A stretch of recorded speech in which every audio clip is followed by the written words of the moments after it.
ಎಲ್ಲರಿಗೂ ನಮಸ್ಕಾರ. ನಾನಿವತ್ತು ಮಂಡಕ್ಕಿ ಮತ್ತೆ ಸೂಜಿ ರವೆ ಯೂಸ್ ಮಾಡಿಕೊಂಡು ಒಂದು ಮಾರ್ನಿಂಗ್ ಹೆಲ್ದಿ ಬ್ರೇಕ್ಫಾಸ್ಟ್ನ ಹೆಂಗ್ ಮಾಡೋದು ಅಂತ ತೋರಿಸ್ಕೊಡ್ತಾ ಇದ್ದೀನಿ.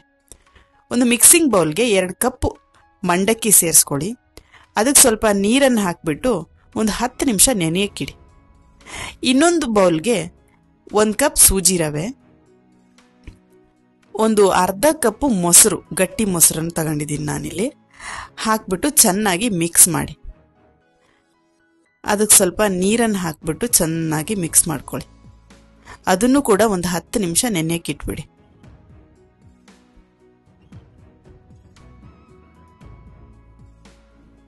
ಮಂಡಕ್ಕಿ ನೆಂದು ಕೈಯಲ್ಲಿ ಪ್ರೆಸ್ ಮಾಡಿದಾಗ ಹಿಂಗೆ ಸ್ಮ್ಯಾಶ್ ಆಗಬೇಕದು. ಅದಾದ್ಮೇಲೆ ಒಂದು ಮಿಕ್ಸಿ ಜಾರ್ ತಗೊಂಡಿದ್ದೀನಿ ನಾನು. ಅದಕ್ಕೆ ನೆನೆಸಿರೋ ಮಂಡಕ್ಕಿ ಮತ್ತೆ ನೆನೆಸಿರೋ ಸೂಜಿ ರವೆನ ಹಾಕೋತಾ ಇದ್ದೀನಿ.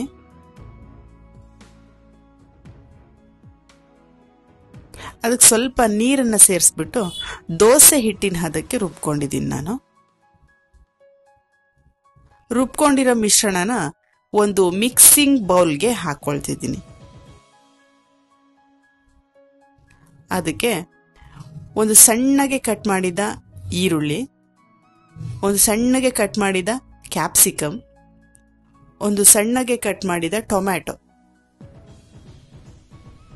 ನಾನಿಲ್ಲಿ 2 ಸಣ್ಣ ಚಿಲ್ಲಿ, ಗ್ರೀನ್ ಚಿಲ್ಲಿ ತಗೊಂಡು ಕಟ್ ಮಾಡ್ಕೊಂಡಿರೋದು ಹಾಕ್ಕೊಳ್ತಾ ಇದ್ದೀನಿ. 1 ಸ್ಪೂನ್ ಉಪ್ಪು ಸೇರಿಸ್ಕೊಳ್ತಾ ಇದ್ದೀನಿ. ನಂತರ ಒಂದು 1/4 ಟೇಬಲ್ ಸ್ಪೂನು ಟರ್ಮರಿಕ್ ಪೌಡರ್,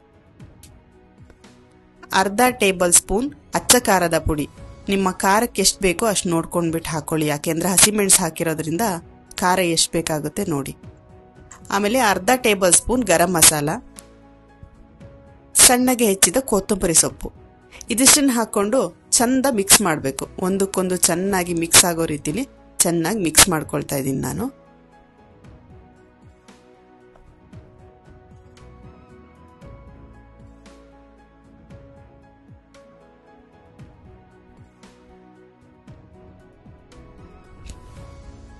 ಇದಕ್ಕೆ 1 ಟೇಬಲ್ ಸ್ಪೂನ್ ಈನು ಹಾಕೋತಾ ಇದ್ದೀನಿ ನಾನು. ಇದನ್ನು ಹಾಕೋದ್ರಿಂದ ಸಾಫ್ಟ್ ಆಗಿ ಬರುತ್ತೆ ನಾವು ಮಾಡೋ ತಿಂಡಿ. ಅದಕ್ಕೆ ಒಂದು 2 ಟೇಬಲ್ ಸ್ಪೂನ್ ನೀರನ್ನು ಸೇರಿಸ್ಕೊಂಡ್ಬಿಟ್ಟು ಚೆನ್ನಾಗಿ ಮಿಕ್ಸ್ ಮಾಡ್ಕೊತಾ ಇದ್ದೀನಿ ಈನೋನ. ಇದು ದೋಸೆ ಹಿಟ್ಟಿನ ಹದ ಬಂದ್ರೆ ಸಾಕು.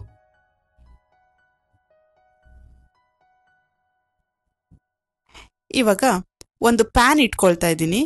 ಅದಕ್ಕೆ 1 ಟೇಬಲ್ ಸ್ಪೂನ್ ಆಯಿಲ್ನ ಸೇರಿಸ್ಕೊಂಡು ಬಿಸಿ ಮಾಡ್ಕೊಳ್ತಿದ್ದೀನಿ. ಆಯಿಲ್ ಬಿಸಿ ಆದಮೇಲೆ ಈ ಮಿಶ್ರಣವನ್ನು ಹಾಕ್ತಾ ಇದ್ದೀನಿ. ಇದು ಲೋ ಫ್ಲೇಮಲ್ಲಿ ಇಟ್ಕೊಂಡು ಮಾಡ್ಕೋಬೇಕು ನೀವು, ಇಲ್ಲ ಅಂದರೆ ಹೊರಗಡೆ ಸೀದ್ ಹೋಗಿರುತ್ತೆ, ಒಳಗಡೆ ಬೆಂದಿರಲ್ಲ. ಸೊ ಲೋ ಫ್ಲೇಮಲ್ಲಿ ಇಟ್ಕೊಂಡ್ರೆ ಚೆನ್ನಾಗಿ ಬೇಯುತ್ತೆ. 2 ರಿಂದ 3 ನಿಮಿಷ ಬೇಯಿಸ್ಕೊಂಡ್ರೆ ಸಾಕು. ಇವಾಗ ನಾನು ಇದನ್ನು ತಿರ್ಸಾಕ್ತಾ ಇದ್ದೀನಿ. 2 ಕಡೆ ಚೆನ್ನಾಗಿ ಬೇಯಬೇಕಿದು.